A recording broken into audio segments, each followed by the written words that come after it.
Hello everyone and welcome to the Box Desire.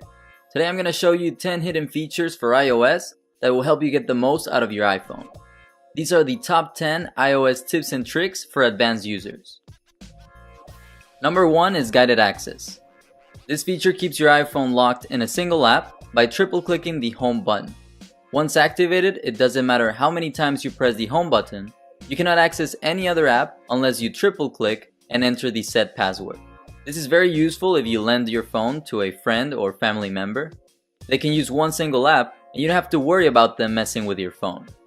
To enable it, go into Settings, then to General, Accessibility, and then scroll down until you see the guided access option. Turn it on and be sure to enter a password so that only you can turn it off. This will allow you to lock onto a single app, and now you don't have to worry when your little cousin or mom wants to borrow your phone. Number 2 is the use of Force Touch with the keyboard. If you've used an iPhone for a while, then you know how annoying it is to adjust the cursor. It's usually inaccurate because the letters are too small and you end up selecting something you don't want to. Well, now you can use Force Touch to move exactly where you want. Just press slightly harder on the keyboard and glide through a lot quicker. And this works with all the latest iPhones, so from the iPhone 6s and every model that has released after it. It just makes it much easier to navigate because your finger doesn't get in the way. Number 3 is the Japanese text emoji. This is a very cool collection of text-based emoji that can be accessed within the Japanese keyboard.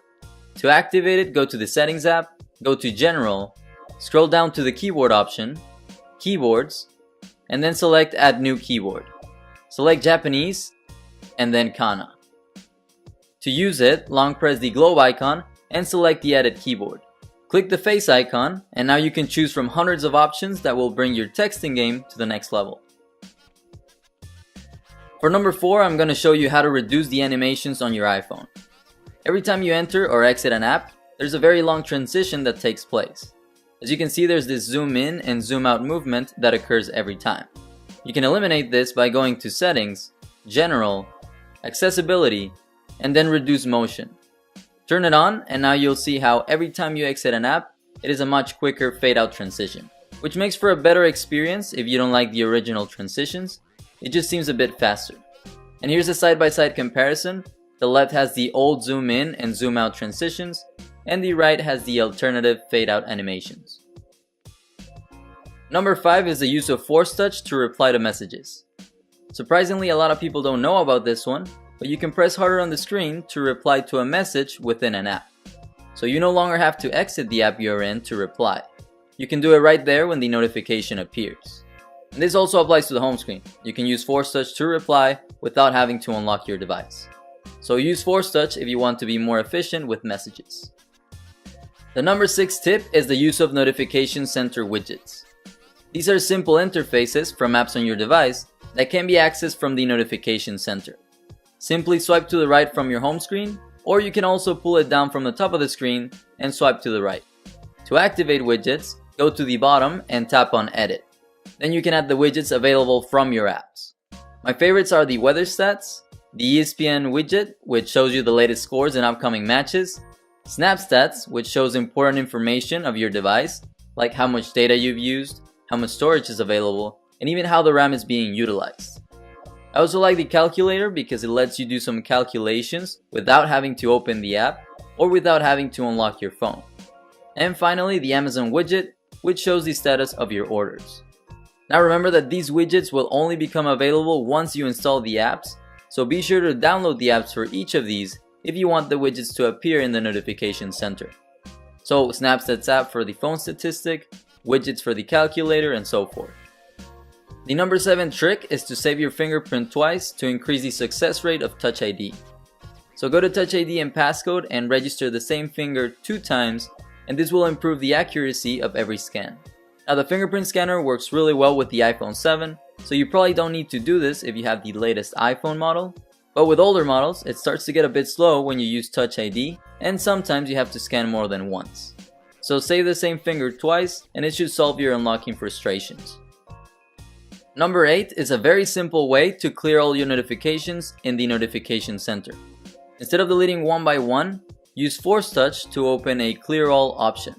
This makes clearing all your notifications much easier. It will save you a lot of time when you want to have a clean notification center. Oh yeah, and this tip also works with Safari, but instead of force touch, just long press on the tabs icon, and this should open an option to close all tabs with one click. So very simple tricks, but they are very useful. Number 9 is prioritizing downloads. Sometimes you have to download or update a lot of apps, and you can't use any of them until they are fully loaded. But what if you want to use a specific app and your phone is updating the others first? Well, you can prioritize a download by using force touch on an app that is downloading or updating. Just press a bit harder on the app and select prioritize download to update it before the others. So it will download this one first and you don't have to wait for everything else to update. And this tip is also useful if you download an app by mistake. You can pause or cancel the download by using force touch.